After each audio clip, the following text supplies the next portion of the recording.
Bismillahirrahmanirrahim. Assalamualaikum warahmatullahi wabarakatuh. Masih bersama karduk.com.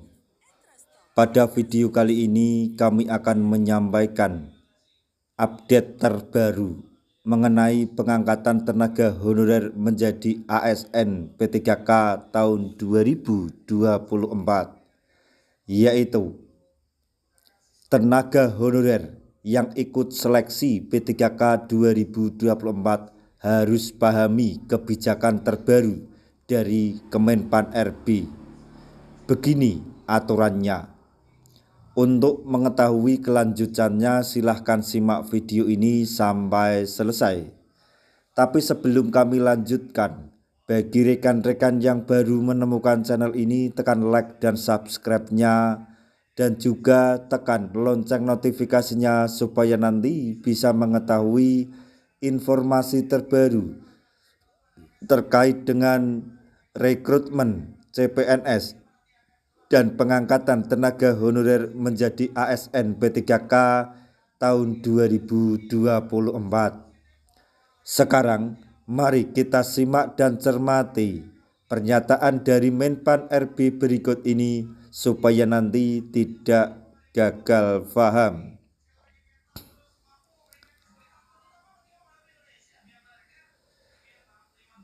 Kemenpan RB baru-baru ini mengumumkan kebijakan penting terkait pengadaan pegawai pemerintah dengan perjanjian kerja atau P3K untuk tahun anggaran 2024 bagi para tenaga honorer.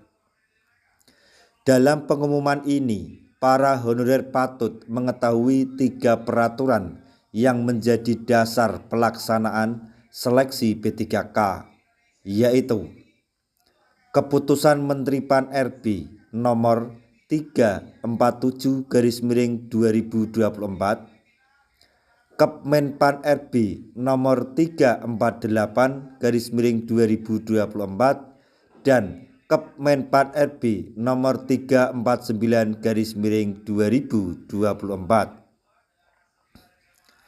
Masing-masing peraturan tersebut mengatur mekanisme seleksi P3K untuk tenaga teknis, guru, dan tenaga kesehatan.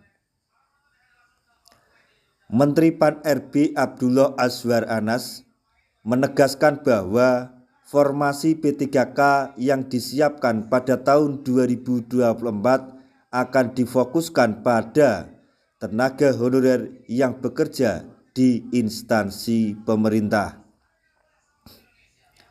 Kebijakan ini merupakan tindak lanjut dari amanat Undang-Undang Nomor 20 Tahun 2023 tentang ASN yang bertujuan untuk menyelesaikan penataan tenaga honorer di berbagai instansi pemerintahan.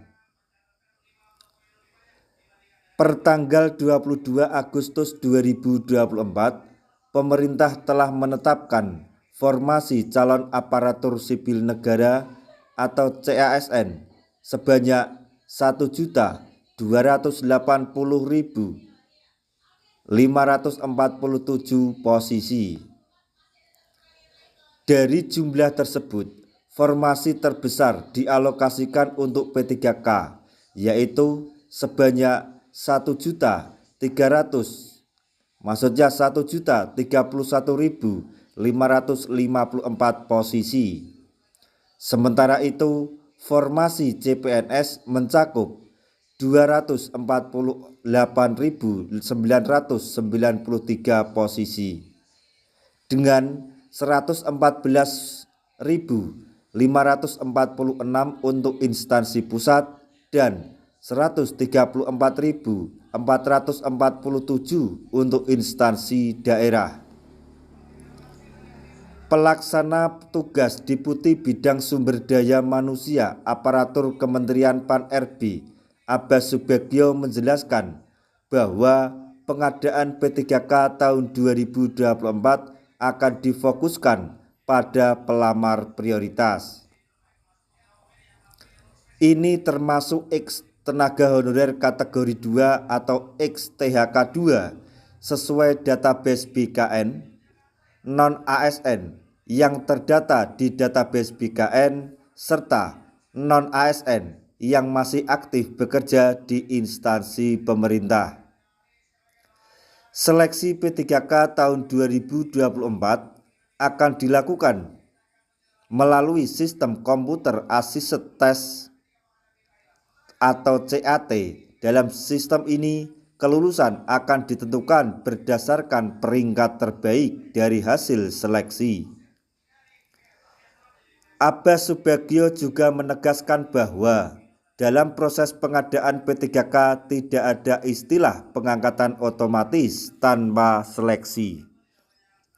Setiap pelamar diwajibkan mengikuti seleksi yang ketat, namun kelulusan akan diberikan kepada mereka yang memiliki peringkat terbaik. Oleh karena itu, seleksi ini tidak menggunakan nilai ambang batas, tetapi lebih menekankan pada kompetisi peringkat. Selain itu, Abbas Subagio juga mengingatkan pentingnya kesiapan instansi, terutama di daerah, untuk menyediakan jabatan bagi tenaga honorer yang sudah bekerja di instansi masing-masing. Langkah ini penting untuk menjamin keberlanjutan pekerjaan bagi tenaga non-ASN. Untuk dapat mengikuti rekrutmen P3K, pelamar harus memiliki pengalaman kerja yang relevan dengan kompetensi jabatan. Bagi jenjang pemula hingga ahli pratama, diperlukan minimal 2 tahun pengalaman kerja.